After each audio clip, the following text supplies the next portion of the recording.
उसमें ये नहीं हम कहेंगे तमाम 3% ने उठाया मुद्दों को। बाद में मैंने कहा था पहले 5 हुए 1 जैसे नहीं भाई इसके साथ मिलकर बैठना है तो हमारे साथ ये जो पुरानी सरकार का क्योंकि हमें यहाँ पर कश्मीर पर दाग लग जाए लेकिन वो हम होने देते जिसको दीवा प्लेटों के साथ दिए थे कश्मीर को मार दिया गया फांसी वो नहीं दिखाया और उसके साथ कश्मीरी मुसलमान 2-3% जो भी है वो भी माइग्रेट होकर उनके साथ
अभी नहीं है प्रेस को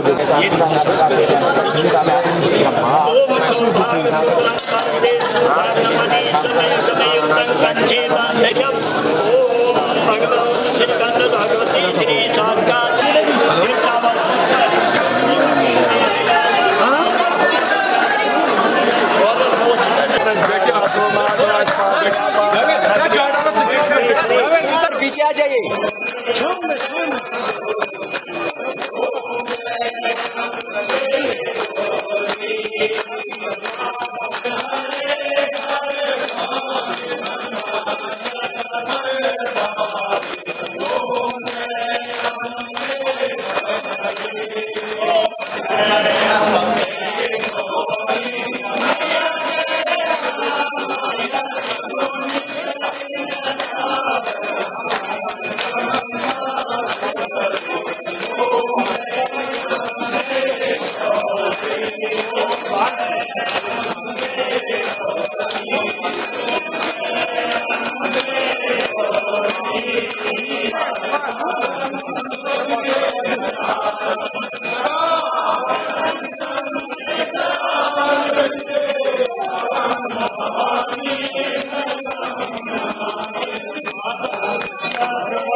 दक्षिणा मिली आपको?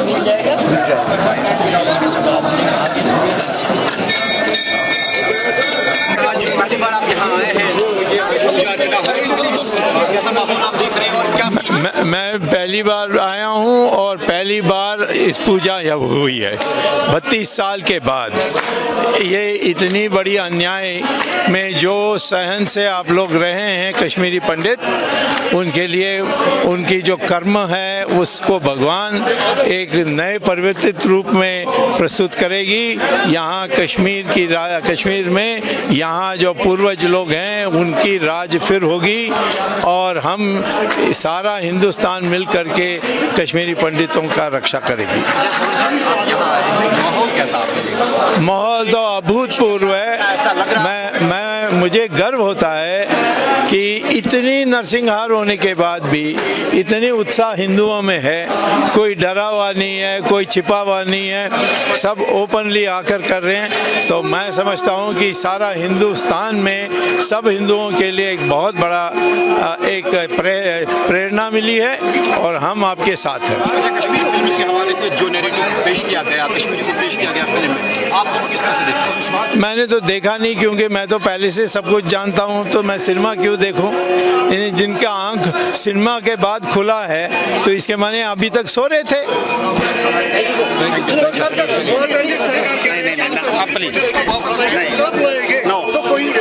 जब व्यवस्था होगी कि यहाँ आने के बाद कोई हाथ नहीं उठा सकता उनके खिलाफ, उसके लिए मेरा सुझाव है कि 1 लाख एक्स सर्विसमैन और उनके परिवार सहित यहाँ उनको बसाना चाहिए। और वो उनकी एक ही काम होगी कि किसी कश्मीरी पंडित के हाथ में कोई हाथ नहीं उठाएगा और उनकी रक्षा करेगा। और वो 5 साल होने के बाद फिर आदत बन जाएगी और फिर नया कश्मीर, पूरा स्वाधीन कश्मीर जो हिंदुस्तान का हिस्सा रहेगा। भाई 370 हटाएंगे, हमने कहा आखिर में हटा ही दिया। तो आपकी घड़ी से चलेंगे या हमारी घड़ी से चलेंगे, ये सोचना पड़ेगा, क्योंकि कश्मीरी पंडितों को यहाँ लाएंगे तो उनकी रक्षा करनी पड़ेगी। चलिए, और उसके लिए आज नवरे है कश्मीरी पंडितों का नया साल। जैसे नवरोज़ होता है, हैप्पी न्यू ईयर होता है, वैसे ही नया साल है। मैं आज के दिन सभी कश्मीरी बरादरी को, पूरे देश को मुबारकबाद देना चाहता हूँ। और इसके साथ में आज और एक बहुत बड़ा दिन स्टार्ट हो रहा है, जो माता के 9 दिन स्टार्ट हुए हैं, नवरात्रे। तो मैं पूरे देश को बधाई देना चाहता हूँ। उसके साथ में एडवांस में और एक बधाई कल के लिए देना चाहता हूँ, जो कल से रोज़े स्टार्ट हो रहे हैं हमारे कश्मीरी और या पूरे हिंदुस्तान के मुसलमान भाइयों को भी बधाई देना। यही इस देश की खूबसूरती है। यहाँ एक दिन नवमी है, एक दिन नवरात्रे है, दूसरे दिन नवरे है, तीसरे दिन रोज़ा है, चौथे दिन गुरु नानक जी का बर्थडे होता है। तो यही इस देश की खूबसूरती। हम चाहते हैं कि आज माता के दरबार से हम सब लोग इसी प्यार को बांटने के लिए पूरे देश में ये मैसेज दे दें कि हम लोग हिंदू हो, मुस्लिम हो, सिख हो, ईसाई हो, हम सब एक परिवार है, एक मुट्ठी है। एक मुट्ठी की तरह हम सब लोग अपने इस प्रदेश को भी आगे ले लें तो ऑटोमेटिकली देश भी आगे बढ़ जाएगा। तो हम सब लोग जो हमारा प्री-90 वाला वो मोहब्बत था, प्यार मोहब्बत खूबसूरती थी, आज हमने उसी के लिए प्रे की कि देखिए कितना खूबसूरत लग रहा है, कितना प्यारा लग रहा है। जितने हमारे हिंदू भाई है उससे ज़्यादा हमारे मुस्लिम भाई यहाँ के लोकल आए कि ये आपकी भी विरासत है। ये कभी संजय सराफ कश्मीर पंडित की विरासत नहीं है, हर एक कश्मीरी की विरासत है, चाहे वो हिंदू है, मुस्लिम है, सिख है, जो भी यहाँ, क्योंकि ये पीरों फकीरों साधु संतों की जगह है। यहाँ पर मखदूम साहब का भी नीचे में साथ में ही दरबार है, उसमें भी लोग प्रेयर्स के लिए जाते हैं, हम भी उसमें जाते हैं, दसगिर साहब के दरबार में जाते हैं, ज्येष्ठा माता जाते हैं, देवी बल जाते हैं, माता खीर भवानी जाते हैं, आज हरी पर्वत माता। तो हमारा सब कल्चर एक ही है। हम लोग चाहते हैं कि इसको हम सब लोग, क्योंकि हमारी जो जनरेशन है यही अब इसको आगे बढ़ाएगी। हमारे बाद में अगर आज हम लोग इसको भूल गए या आज हम लोग थोड़ा सा इसको लूज कर गए, मेरे को नहीं लगता है कि फ्यूचर की आपकी जनरेशन को पता नहीं होगा कश्मीरी पंडित कौन है और हमारी जनरेशन को भी नहीं पता होगा कश्मीरी मुस्लिम कौन है। तो इसलिए हम सब लोगों की रिस्पॉन्सिबिलिटी है कि हम सब लोग इसको आगे बढ़ाएं और इसमें प्यार मोहब्बत जो हमारे बड़े बुजुर्गों ने, पीरों फकीरों साधु संतों ने छोड़ा है, हम उसको आगे बढ़ाएं। तो ये कि बहुत सारी बातें होती है कि बोलते कश्मीरी पंडित को वापस लाएंगे जो भी माइग्रेट यहाँ पर हो चुके हैं, और अभी तक बहुत सारी हुकूमतें भी बदली है, और इन कश्मीरी पंडित के लिए सिर्फ राजनीति के लिए, क्यों ऐसा हो रहा है? कब तक ऐसा चलेगा? कब कश्मीरी पंडित को यहाँ पर वापस लाएंगे? देखिए, मेरे को लगता है कि इसमें सबसे बड़ा जो काम करना पड़ेगा मेरे हिसाब से, सबसे बड़ा इसमें मेरी यहाँ कश्मीर के मुस्लिम मेजॉरिटी भाइयों को साथ में खड़ा होना पड़ेगा कि भाई आप कश्मीरी पंडितों को वापस ले आइए। तो ये राजनीति सब बंद तभी हो जाएगी जब मेरे कश्मीरी मुस्लिम भाई यहाँ से हर जगह से आवाज़ देंगे। मेरा एक दोस्त है, मीरवाइज है, वो बीरू का, लतीफ़ साहब, परसों उन्होंने पूरे कम से कम 4-5 हज़ार लोगों के बीच में, मैं भी बीरू में गया था, उनके फादर की बरसी थी वहाँ पर, 43rd बरसी, उन्होंने वहाँ से मैसेज दे दिया कि आज गसम कश्मीर बट बई पानी वापस इन पन्निस परिवार मज। तो मैं भी चाहता हूँ कि हर जगह से कश्मीरी मुस्लिम बरादरी से जब मैसेज जाएगी तब मेरे को लगता है जो भी गवर्नमेंट सेंटर में है वो कोशिश फिर वही करेगी। फिर वो ना नहीं कर सकती है कि कोई कश्मीरी पंडित जाएगा वहाँ हालात ठीक है या नहीं है, फिर वो कोई नहीं बोल सकता है। तो इसलिए मैं हैंड फोल्डेड आज पवित्र दिन है, सभी कश्मीरी मुस्लिम भाइयों से गुजारिश करना चाहता हूँ, जो एक इंटेलेक्चुअल सोसाइटी है यहाँ पर, उनसे भी, यूथ से भी, माँ बहन बेटियों से भी गुजारिश करना चाहता हूँ, बुजुर्गों से भी, कि वो अपने तरीके से कॉमन मैन की तरह एक आवाज़ दे के है वलसा ये कश्मीर पंडित भाइयों अशुत वेलकम करें। फिर मेरे को लगता है इसकी राजनीति बंद होगी, नहीं तो इसकी Subscribe Asian Mail, press bell icon, never miss an update.